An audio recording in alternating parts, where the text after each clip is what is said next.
Let's talk about this Enshrouded game. It's pretty fun enough that I've played through it twice. Once by myself, and once with a friend. If you mix Valheim, Breath of the Wild, and a smattering of other games in the survival crafter genre, you'd get Enshrouded. Note that having the survival tag does not mean it's a survival game. It does not currently have any survival mechanics. No hunger, no thirst, no sleep. There are environmental dangers you'd fully expect in any game, such as lava, but not the kinds you'd expect from a survival game. It doesn't even rain. I guess they wanted to market towards the survival crafter players, even if their game isn't really a survival game. Moving on from that tidbit, I'll go right into its highlight, the building system.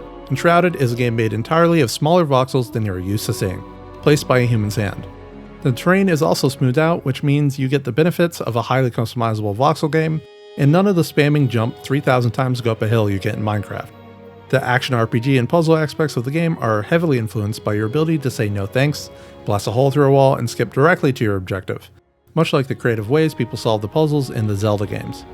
By the way, I did explore that building, and it had a funny piece of lore by the Switch to open the doors I bypassed. It's probably the best building system I've seen in the genre. Not only are the voxels small, meaning much more customizability, there is a layer of embellishments that are automatically put on certain shapes. A hole in a stone wall will shape itself as a window, for example. You can turn off these embellishments in the graphics settings, but I don't see why you would ever want to. Massive props to the developers for making the graphics menu work in real time so you have instant feedback for the majority of settings. I'm not a builder, yet you can see the potential here. A house that would look like this in any other voxel game looks like this in Enshrouded. It does go deeper than beauty. It has an undo button that will undo up to 5 previous actions. You have a tool to remove large chunks of ground without having to manually dig it out. Also, no gravity. Mind, I don't hate physics-based building systems. It's just really annoying to deal with physics when you are trying to make a wizard's tower. It's simply not fun. Speaking of not fun things, there's a fair bit of quality of life here. The only problem is gating it behind progression. Are you tired of having to gather up items out of chests to craft something? Well, progress the Carpenter's questline and you can make magic chests whose items automatically apply to crafting within the whole base zone. Don't like food buffs with short durations? The farmer will happily cook food that lasts 40 minutes or longer if you'll just fetch her kettle from a war zone. That extremely punishing stamina bar at level 1 eases up over time as you improve the comfort level of your base. Palworld roared into existence days before Enshrouded, and a lot of its quality of life exists immediately. Hiding quality of life behind hours of gameplay isn't progression, and it's not fun. If you know about the Carpenter's magic chests, then yeah, it'll take you an hour or two to unlock them. You might say it's a short amount of time, so it's worth it. And I'll say it's a short amount of time, so why does it even exist in the first place? All it does is trick people into thinking they don't exist until later. You shouldn't be introducing the solution to a deal-breaking quality of life mechanic after the 2-hour refund window on Steam. Editing right here, the devs moved the first magic chest to the blacksmith, who comes much earlier in the questline. Proof the devs are watching feedback from the community. There's a reason why so many games are adding in gliders that make traversing increasingly vertical worlds a less frustrating task. Without them, the world is too big to make traveling fun. The whole survival crafter genre is slowly learning that the only hook you need to get people playing and keep them playing is fun gameplay. No need for busy work to stretch your game out. You are actively making your game worse if you add it. It's okay to have starvation be a thing in your game. It's not okay to make people repeat the survival dance of gathering water and a new meal every 15 real-life minutes. Then force their leftover food to rot in 15 minutes to really make sure they can't get ahead until they are allowed to. Enshrouded's greatest boon to quality of life is a fast travel system, making its absolutely massive map enjoyable to travel. You can teleport as long as you are not in the shroud. Any of your flame altars and fast travel towers you have unlocked are a loading screen away. You get to Squirrel Team 6 your way to the next objective with your friends on the regular. This makes traveling the map to retrieve resources you didn't know you needed more of extremely forgiving. All the time you spend flying will also tempt you to check out the large amount of points of interest dotting the map. You can mainline the story quest, but there are a lot of little side quests and lore pieces hiding inside ruined buildings, many of which involve simple puzzles. The puzzles and traps are all rather simple. It gives off the air of a toolkit made for quickly designing dungeons that still need another design pass. That is until I got to the very end of the questline. Suddenly, there were 2 slightly devious puzzles that I enjoyed having to think about, if only for a few seconds before I noticed the answer. Then again, with the ability to destroy most things, any truly complicated designs would be immediately avoided via destruction or the impressive amount of mobility you acquire over time. The world design itself morphs to slowly follow your increasing mobility. Verticality and danger zones grow as you get deeper into the game. There's a surprisingly large part of the world that is 2 layers. Without constantly gliding around, it would be a nightmare to traverse. Note the devs seem to have realized this and avoided hiding any mandatory quests in this underworld area. I had an absolute blast exploring the map all the way to the end, despite the fact that 300 meters felt like a far distance in the beginning and 1,000 meters felt like nothing by the end.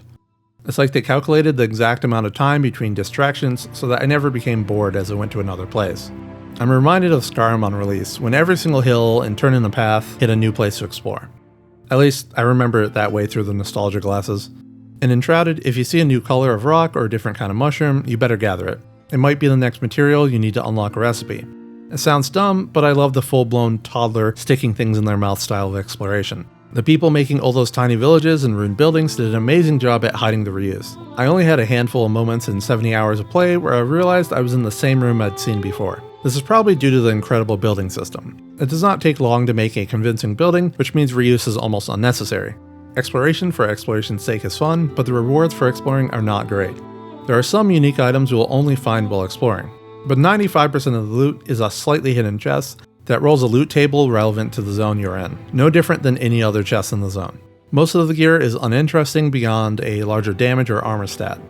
Almost all of your character's progression comes from the skill tree. I spent many hours staring at it, salivating at the thought of finally having enough skill points to make my build. The skill tree in the game isn't amazing, but it is good enough. It has a mixture of filler passives and gameplay changing active skills. You want the double jump ability and updraft, as they add a fair bit of mobility. Double jump is required in my opinion. Don't trust the tooltip text on the skills. Reset your skill points and test them out. Some of them have typos or sound limited when they are not. I expect that will get fixed soon enough. It's almost free to reset your skill points. Honestly, it's so cheap they should make it free.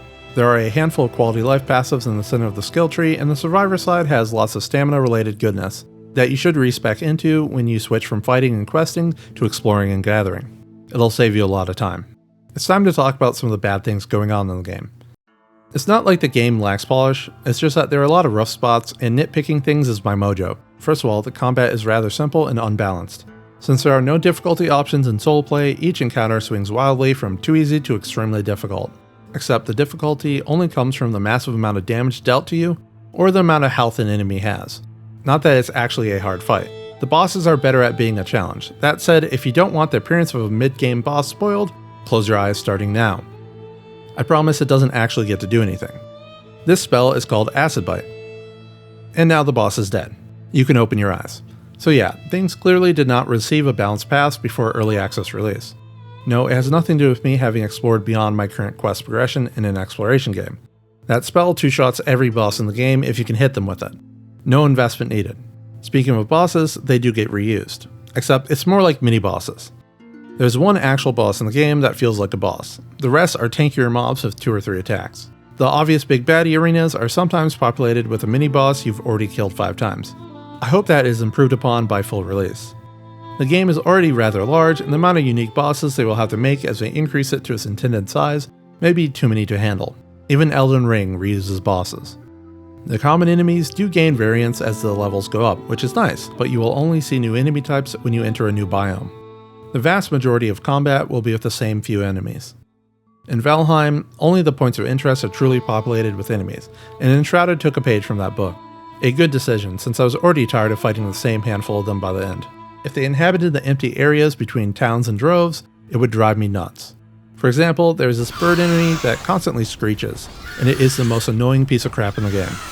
They are somehow even more annoying than the cliff racers in Morrowind. About 70% of the game is accessible from the beginning. It appears to be gated off by progression, but it is not. Only areas inside the Shroud are gated by progression. Many players have realized they can run off exploring higher level parts of the map, which is completely fine. The issue, if you view it that way, is that you can grab high level gear from unprotected chests in said high level places, slap it on, and cruise your way through the game with 0 difficulty.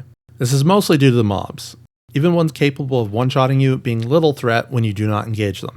Honestly, I did not expect armor to come from chests in a crafting game. You can craft armor sets, but if you really explore every nook and cranny, you will likely end up with a full set in your current tier of progression before you get around to farming resources. There's a ton of pots and other storage items lying around that, when broken, spit out crafting materials as well. It really goes to show that Enshrouded is an action RPG first and a crafter second, as they failed to capitalize on their crafting system. Even the enchantment system is way too straightforward. You can see some stats you can unlock, and you buy them with runes, which you get from enemy drops or salvaging weapons. I would have preferred a little more depth to the system. Maybe add some customizability to enchanting the weapons by collecting the right crafting materials for the effect you want. Right now I see a weapon with the wrong unlockable enchants on it, and don't even bother picking it up to salvage it. Progression itself is very handholdy, although you may not recognize what they are doing. The map and points of interest have a very old school style of design that assumes you will not be looking at the quest marker 99% of the time, despite the fact that you can. I sure did, considering I was constantly lost. They do a very good job at directing where to go when you are following the intended path. Things like making sure the obvious loot chest faces you towards a nearby dungeon you are supposed to go to. Then as you approach that dungeon, you can see the giant glowing red loot pinata at the back screaming at you to go inside from the entrance. This all breaks down as you progress in the game and gain mobility that is beyond predictability. Turns out it's really hard to design for players that can enter the objective from any direction, including entering a dungeon via the treasure room behind the boss. When you unlock a fast travel tower, it reveals points of interest in that region. When you go to a special one of those points of interest, that one reveals all the shroud roots in the region. Shroud roots are the things you destroy to gain extra skill points, so you will be enticed to travel to them. When you go to those shroud roots, they'll either have loot for you, or have a resource next to them for you to gather. There's every attempt at directing you through the game, even if the game's own mechanics hamper them. I will say that right as I felt like I had enough passive points to get everything I wanted, I hit the end of the content, which is a clear sign that someone put some thought into balancing out the system with the currently available content. What they didn't think through is when you gain access to the crafting tables of that tier. You gain them as you move through that tier of progression, meaning most items are only craftable right before you finish the last quest of the zone and move to the next zone. It's very easy to remain one tier of gear behind the curve, if you do not loot mini chests. I think the assassin skill tree highlights this.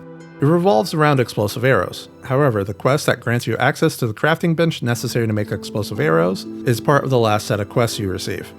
Story progression wise, that skill tree is only usable during the last 2 or 3 hours of play during a 50-hour playthrough. You could buy all those nodes at the 20-hour mark. It doesn't make sense as the game currently exists, give you access to something you can't use so early. Which is fine, it's early access and meant to have much more content. Plenty of time for them to straighten out anything crooked. Now I get to talk about the really bad part, the bugs. In my first 20 or so hours of play, I noticed no bugs beyond visual issues. The game runs at a decent 60 FPS for me, which I did limit it to. Apparently, limiting your frame rate improves some performance issues based on online comments. I do it by pure habit as part of my streaming setup. As it got farther into the game, a very ugly bug reared its head. After about 5 hours of gameplay, me and my friends went to quit out, only to discover everything we did was gone. Our characters were completely reset back to the start of the session. We restarted the dedicated server, and everything that had occurred on the world was also reset back to the start of the session. This has happened twice so far, and it sucks. After checking online, it has happened to other people, and even in single player. I'd recommend not buying the game until it's confirmed it has been fixed. The devs are aware of it, and they have already released a patch that will warn players if a save failed, so that they can restart the game with minimal losses. That is not a full fix, and I'd wait for one to come out before sinking tens of hours into a single play session. Personally, my most played game is a permadeath game where you lose all character progress on death, so speedrunning back up to where I was over the course of an hour was not a big deal to me. I know it's a complete deal breaker to others. This is the only bug I've run into that amounted to more than a minor annoyance. Monsters clipping through the floor and becoming invulnerable is no big deal when you can blow a massive hole in the ground to get them out. You will have already seen complaints about the way quests progress in the game, with some of them being connected to the world and some the player. This means you can miss out on world quests if someone does them while you're not around. Most of the other quests will eventually have their items, enemies, or objective respawn. The player-connected ones should have their loot, which you're required to touch to finish the quest, respawn after 2 hours of no one being nearby or the host restarting their session. This meant we needed to pass quest items back and forth fairly often. By the time I finished the game, I had a handful of unfinished side quests that simply refused to be completed in multiplayer. I could go back and complete them in my solo run, so I'm pretty sure that is a co-op bug. The movement in the game feels very good most of the time. Then you find inconsistencies that do not work very well. The double jump ability is great until you realize you can't double jump when you're pressing up against a wall. Combined with that, there is this weird momentum system. Gain a little bit of momentum and now your out of control character slides off an otherwise safe ledge. Normally this wouldn't be an issue worth mentioning. Considering the timer above your head counting down to your death, this is the kind of game you get creative with shortcuts and become all too familiar with the movement system. If you do manage to get yourself crammed into a corner, you can get stuck in a falling animation. Sometimes you can escape by taking out your pickaxe and mining under you. Sometimes you are fully locked up and can't do anything to save yourself besides reload. I also discovered jumping with a tool in your hands costs stamina, while jumping with a weapon does not. There's enough jumping in the game that jumping costing stamina would seriously slow down the gameplay. I hope they remove the cost from tools rather than adding it to weapons. 2 of the 3 classes in the game are ranged. Yet projectiles tend to be blocked by open doors despite their size being much smaller than the opening. How does that bug make it to a release? There's no way QA missed that. The textures in the game love to go very low quality and stay there. You can play around with your settings to fix them, but they will very likely go back to the lowest quality in the next half hour or so. For a game that brags about its great building system, the very first wall you can build looks unreasonably ugly 90% of the time. Also, its quality seems to be directional. I snagged a screenshot of half the wall going ugly while the other half remained detailed. Maybe it has to do with the shadows that were also occasionally bugging out. This bug was in the demo, and it was not fixed for the early access release, which is not a great example for how long things might take to be fixed. The devs do have a page up where people can vote on suggestions. Changing the quest progression is a current #1 issue. It's obvious they do care, but I think they either rush this out or have been completely blindsided by earlier feedback that didn't match the general player base during its development. I dunked an easy 70 hours into the game, and I'll be lined up to add more the moment they release new content. Let them cook.